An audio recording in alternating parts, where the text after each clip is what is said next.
Chapter 18, Part 3, Translation. Les vôtres devez vous apprécier énormément. So here we have les vôtres with no antecedent. So this is going to mean your family or your friends, the people that you're close to.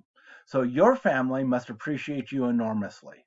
Or you could translate it otherwise if the context would demand something other than your family. Voici mon animal en peluche, où est le vôtre? Here is my stuffed animal, where is yours?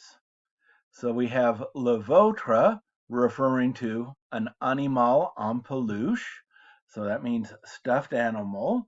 So here is my stuffed animal, where is yours, le vôtre?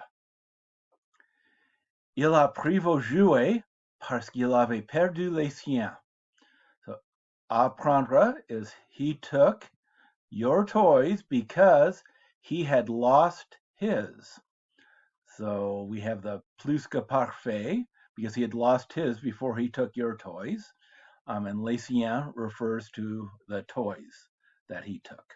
Or no, it refers to the toys that he lost, so he took your toys. So nounours à elle n'est plus là. Le sien à lui non plus. So her teddy bear is no longer there. So how do we know that? It's her teddy bear. So it's son nounours could be his or her teddy bear. Elle, so that means her teddy bear. N'est plus là is no longer there. Then we have le sien lui. So talking about his teddy bear. Non plus means neither, just stuck onto a sentence. So neither is his or his neither.